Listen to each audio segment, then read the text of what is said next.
నమస్తే,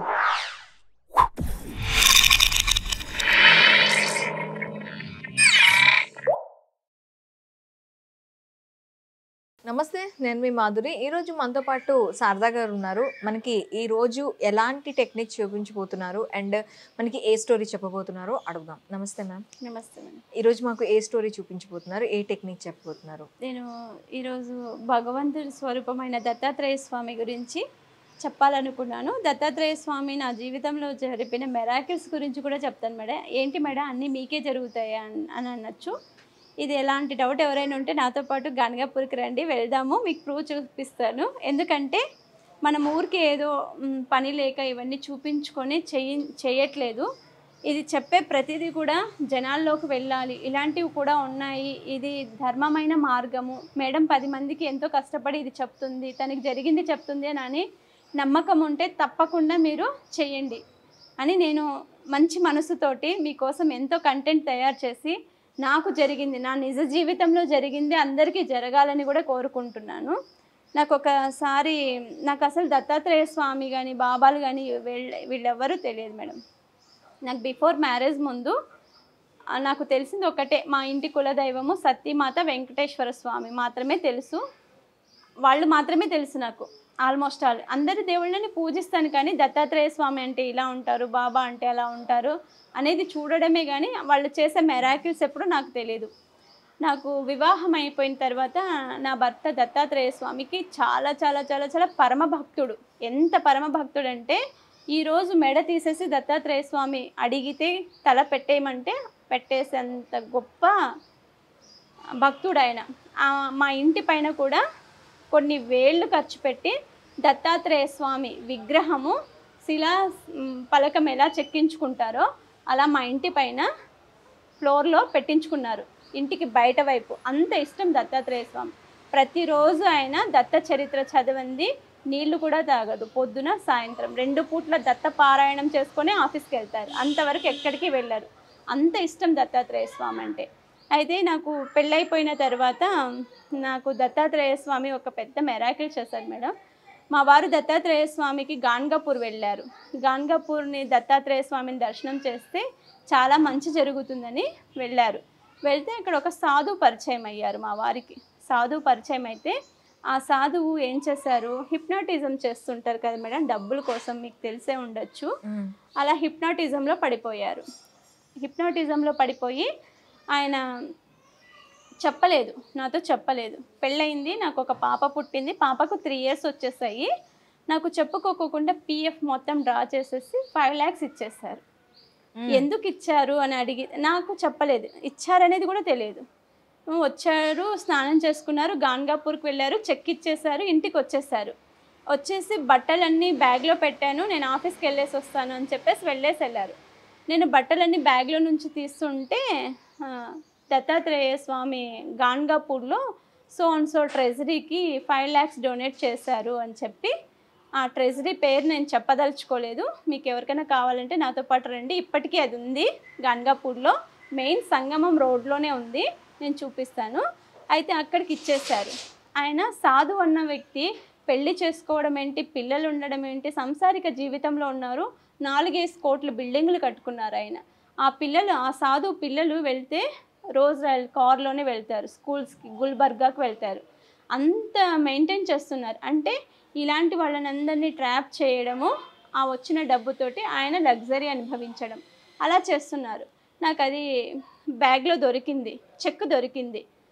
ఇచ్చిన చెక్కు రిటర్న్ ఇచ్చారు కదా వాళ్ళు, ఇలా క్యాష్ ఇచ్చినప్పుడు వాళ్ళు రిటర్న్ చెక్ ఇస్తారు కదా, ప్రూఫ్ ఇచ్చారు. అది నాకు దొరికింది. దొరికిన వెంటనే మా వారిని అడిగాను, ఏంటి మీరు 5 లక్షలు ఇచ్చేసారు, ఎలా ఇచ్చారు, ఎక్కడి నుంచి వచ్చారంటే మా వారు నాతో చెప్తే గొడవ అవుతుందేమో అని చిన్న అబద్ధం చెప్పేశారు. ఏమని, అందరితోనూ నేను డొనేట్ తీసుకున్నాను, అందరూ డొనేషన్స్ ఇచ్చారు, ఆ డొనేషన్ తీసుకెళ్ళి నేను అక్కడ ఇచ్చాను అని చెప్పారు. ఇది నిజమా కాదా అని. అంత డొనేషన్ ఎవరు ఇవ్వరు మేడం, అంత ఉన్న వాళ్ళు ఉండొచ్చు, మేబీ ఇచ్చేవాళ్ళు ఉన్నారు, ఎందుకంటే భగవంతుని సేవ కోసం ఇచ్చేవాళ్ళు కోట్ల మంది ఉన్నారు. కానీ నాకెందుకు అది నమ్మబుద్ధి కాలేదు. నేను మా వారిని అడిగాను, ఎందుకు ఇలా చేశారని అడిగితే అప్పుడు ఆ చెక్ తీసుకెళ్ళి మా తమ్మునికి చూపించాను, ఇలా జరిగింది హరి, ఇది నిజమా కాదా, ఒకసారి బ్యాంక్ డీటెయిల్స్ చూడండి అంటే మా తమ్మునికి తెలిసిన బ్యాంక్ మేనేజర్ ద్వారా నేను అదే ఆఫీస్లో నేను కూడా జాబ్ చేశాను మా వారితో పాటు. వాళ్ళని పట్టుకొని ఇలా జరిగిందంటే పిఎఫ్ ఆఫీస్కి వెళ్ళింది అది చెక్. ఇక్కడ నుంచి అకౌంట్లో పడింది, క్రెడిట్ అయింది, అక్కడ నుంచి తీసి అక్కడ ఇచ్చారు అని తెలిసిపోయింది. తెలిసిపోయినప్పుడు నేను ఒకటే అనుకున్నా, ఒక ఆడపిల్ల ఉంది మనకు, ఇప్పుడు 2 ఆడపిల్లలు, అప్పుడు ఒక అమ్మాయి ఉండింది నాకు. ఆడపిల్ల వండుకొని ఇలా లక్షలు సాధువులు దేవుడి కోసం ఇచ్చుంటే నేను బాధపడి ఉండేదాన్ని కాదు మేడం. లేదా ఒక పేద పిల్లలు ఒక 5 మందిని చదివించున్నా నేను బాధపడి ఉండేదాన్ని. ఎంతోమంది ఆడపిల్లలకి పెళ్లి చేయలేక తల్లిదండ్రులు సూసైడ్ చేసుకుంటున్న వాళ్ళు ఉన్నారు. అలాంటి పిల్లలకి హెల్ప్ చేసినా నేను లేకపోతే ఒక గుడి కట్టినా నేను బాధపడి ఉండేదాన్ని కాదు. ఒక సాధువుకు తీసుకెళ్ళి ఇచ్చేసారే, అతను క్వాలిఫైడ్ కాదా అనేది నాకు కూడా తెలియదు కదా. ఎలా ఇచ్చేసారు, ఎలా నమ్మారు 5 లక్షలు ఇవ్వడం అంటే, ఆ 5 లక్షలు తీర్చడానికి ఎన్ని రోజులు పడుతుంది మనకి, ఇవేమీ ఆలోచన చేయకోకుండా ఇచ్చేసారే. ఈరోజు 5 లక్షలు పోతే పోయిందిలే అనుకుంటాను, రేపు 10 లక్షలు ఇవ్వడానికి గ్యారెంటీ ఏంటి, 20 లక్షలు ఇవ్వడానికి గ్యారెంటీ ఏంటి, ఇంత సాధుతత్వం ఉన్నప్పుడు నన్ను ఎందుకు వివాహం చేసుకోవాలి అని నాకు మనసుకు బాధ అనిపించి నేను క్వశ్చన్ చేశాను.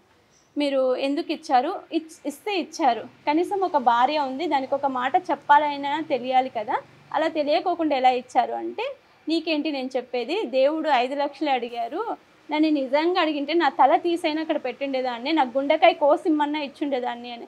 చాలా గొప్పవాళ్ళు మీరు, అందరికీ గుండెకాయలు కోసుకుంటూ ఇచ్చేటట్లయితే నన్నెందుకు పెళ్లి చేసుకున్నట్టు, దేవుడు అంటే ఉండాలి, ప్రేమ ఉండాలి, ఏ దేవుడు గుండెకాయ కోసి తీసి ఇవ్వమని చెప్పలేదు, మీరు చేసింది కరెక్ట్ కాదు, మీ ఊళ్ళో మీ పేరు మీద ఒక గుడి కట్టించాల్సింది, లేకపోతే 10 మందికి చదివించడానికి, అనాథులు ఎంతోమంది ఉన్నారు పిల్లలు, అలాంటి వాళ్ళకి హెల్ప్ చేసిన నేను 5 లక్షల గురించి ఆలోచన చేసిండేదాన్నే కాదు, నా బిడ్డలకు ఆ పుణ్యం వచ్చినది.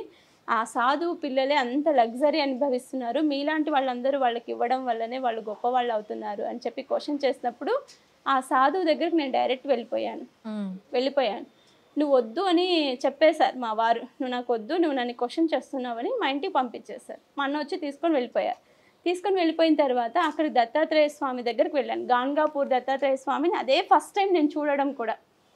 డైరెక్ట్ గాన్గాపూర్లో అంటే ఆశ్రమం ఎక్కడుందంటే ఆ చెక్కు మీద ఉంది అడ్రస్, ఆశ్రమం చెక్కు మీద అడ్రస్ ఉంది, కానీ ఆ గాన్గాపూర్లో దత్తాత్రేయ స్వామి ఫేమస్ అంట. నేను టెంపుల్కి వెళ్ళాను, దత్తాత్రేయ స్వామి దగ్గరికి వెళ్ళి కూర్చున్నాను.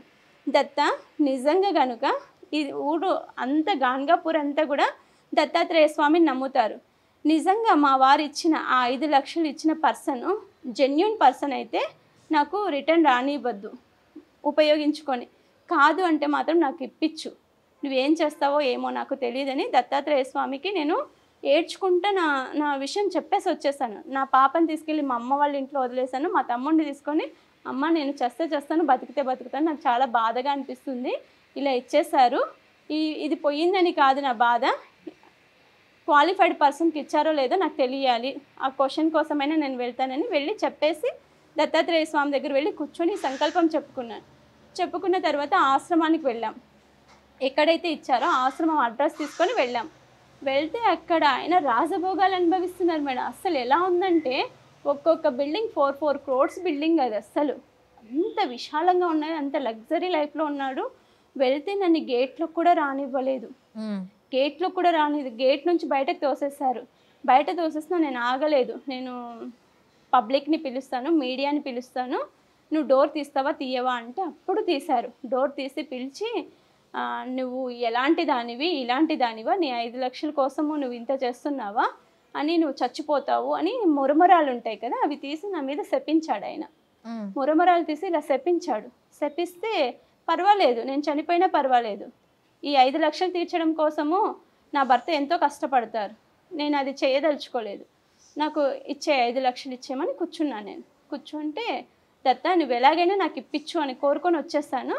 వెళ్ళి కూర్చున్నాను, నా మీద మురమురాలు వేశాడు, నేను ఏడ్చుకున్నాను, ఇవ్వలేదు ఆయన, నేను వచ్చేసాక 1 day నైట్ అయింది మేడం. 1 day నైట్ మా ఇంటికి చేరుకున్న తర్వాత అక్కడ నుంచి కాల్ వచ్చింది, ఏమని, సుధాకర్ నువ్వు రా, నీ 5 లక్షలు నీకు రిటర్న్ ఇస్తాము అని చెప్పి ఆ సాధువు నుంచి కాల్ వచ్చింది. కాల్ రాగానే మా వారు వెళ్ళారు, 5 లక్షలు రిటర్న్ చేసేసాడు ఆయన. సాధువు భయపడ్డాడు, మీడియా వస్తుంది, అమ్మాయి పిఎఫ్ అంటుంది, ఏమవుతుందో, నా అంతా బయట పడిపోతుంది అని, ఈ 5 లక్షలు ఇచ్చేస్తే ఓ పని అయిపోతుంది కదా అని ఆయన తెలివి చేసి 5 లక్షలు ఇచ్చేస్తారు. ఎప్పుడైతే నా మీద మురుమురాలు వేసి నువ్వు చచ్చిపోతావు అని, ఇది జరిగి ఇన్సిడెంట్ ఆల్మోస్ట్ 2012లో జరిగింది మేడం ఈ ఇన్సిడెంట్. ఇప్పటికి ఇన్ని సంవత్సరాలైంది, నేను చనిపోలేదు, నేను హ్యాపీగా ఉన్నాను. ఇది జరిగిన వెంటనే 3వ రోజు ఆయన చనిపోయాడు. ఏ సాధువు అయితే 5 లక్షలు తీసుకున్నాడో ఆ సాధువు 3వ రోజు చనిపోయాడు. ఎలా చనిపోయాడంటే వాష్రూమ్కి వెళ్ళాడు. వాష్రూమ్కి వెళ్ళి మోషన్ కాక కూర్చున్న చోట ఉన్న పలంగా ఉన్నట్టు తల కొట్టుకొని చనిపోయారు. తల బాత్రూంలో ట్యాప్కి కొట్టుకొని బ్రెయిన్లో దిగింది ట్యాప్, అక్కడికక్కడే స్పాట్ డెత్ అయ్యారు. ఇప్పుడు చెప్పండి మేడం, భగవంతుడు ఉన్నారంటారా లేదంటారా? మెరాకిలా కాదా? ఇది ఎంత అద్భుతం అంటే నా జీవితం మొత్తం నేను రుణపడి ఉండాల్సిన విషయం. ఎందుకో తెలుసా, ఆ రోజు నుంచి ఈ రోజు వరకు నా భర్త 1 రూపాయి కూడా ఇలాంటి వాళ్ళకి ఇవ్వకోకుండా హ్యాపీగా ఆయన తెలుసుకొని ఇప్పుడు ఆయన ఇల్లు కట్టడం కానీ స్థలాలు కొనడం కానీ దాన ధర్మాలు చేస్తారు. ఎవరు నీడెడ్ పర్సన్ అయితే వాళ్ళకు మాత్రమే దాన ధర్మాలు చేస్తున్నారు. ఇలాంటి అద్భుతాలు చెప్పాలంటే చాలా చాలా మెరాకిల్స్ జరిగాయి మేడం. ఎవరికైనా కష్టాలున్నా బాధ ఉన్నా దయ్యాలు ఉన్నాయి, దేవుడు ఉన్నాడని ఎంత నమ్ముతారో దయ్యాలు ఉన్నాయని కూడా నమ్ముతారు కదా మేడం. అలాంటి ప్రతి వ్యక్తి కూడా గాన్గాపూర్ వెళ్ళి దర్శనం చేసుకొని రండి.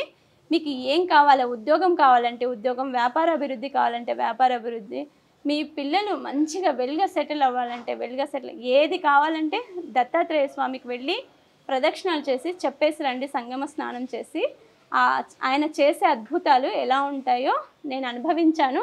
ఇలాంటివి చెప్పాలంటే నా లైఫ్లో ఎన్నో ఉన్నాయి మేడం.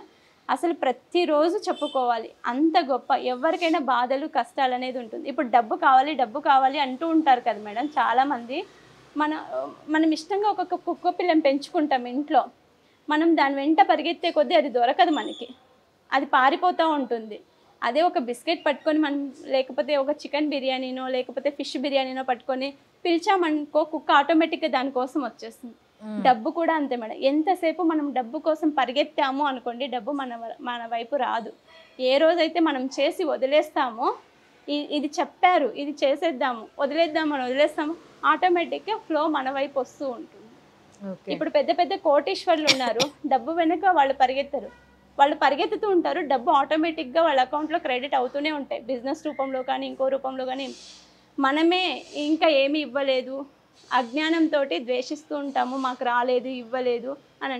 మన వర్క్ని మనం మనస్ఫూర్తిగా చేసుకుంటూ వెళ్ళామనుకోండి, డబ్బు అనేది మెరాకిల్స్ రూపం, అది పట్టుకోవటానికి మన చేత కాదు, ఫ్లో అనేది అలా వస్తుంది.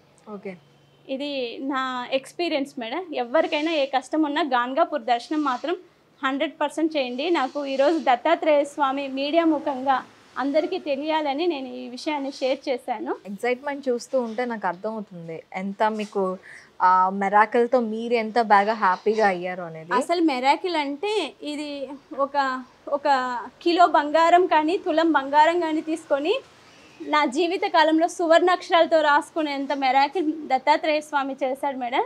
నేను ఆ రోజే సంకల్పం చేసుకున్నాను, దత్తాత్రేయ స్వామి ఉన్నది నిజమే, నేను నా భర్త రిటైర్డ్ అయిపోయే లోపల నేను గాన్గాపూర్ క్షేత్రం చుట్టూ రోడ్డు నిర్మాణం చేస్తాను అని మనస్ఫూర్తిగా సంకల్పం చేసుకొని వచ్చాను మేడం. నాకు చేతనైతే భగవంతుడు ఆ అవకాశం ఇస్తే ఖచ్చితంగా నేను గాన్గాపూర్ రోడ్డు వేయించాలని నేను సంకల్పం చేసుకున్నాను. ఎందుకో తెలుసా, ఎంతోమంది భక్తులు వెళ్తూ ఉంటారు గాన్గాపూర్కి. ఆ రోడ్డు ఘాట్ రోడ్లు మేడం, విపరీతమైన ఘాట్ రోడ్లు. అంత ఘాట్ రోడ్లకు కూడా ఎంతోమంది భక్తులు నడుస్తూ ఉంటారు, వెళ్తూ ఉంటారు, దేవుడిని దర్శనం చేసుకుంటారు. ప్రతి భక్తుల్లోనూ దేవుడు ఉంటాడు, ప్రతి మనిషిలోనే దేవుడు ఉన్నాడు, ప్రతి భక్తుల్లోనూ దేవుడు ఉంటాడు. అలాంటి మెరాకిల్స్ కోసం నేను గాన్గాపూర్ క్షేత్రానికి ఒక రోడ్డు కట్టాలని నా సంకల్పం అనుకున్నాను మేడం. ఎవరైనా అలా ఇవ్వాలి చెయ్యాలి అంటే కనుక ఖచ్చితంగా హెల్ప్ చేయొచ్చు. వాళ్ళకి రిజల్ట్ భగవంతుడు ఎలా ఇస్తాడో వాళ్ళు కూడా చూడొచ్చు. Thank you ma'am, thank you very much.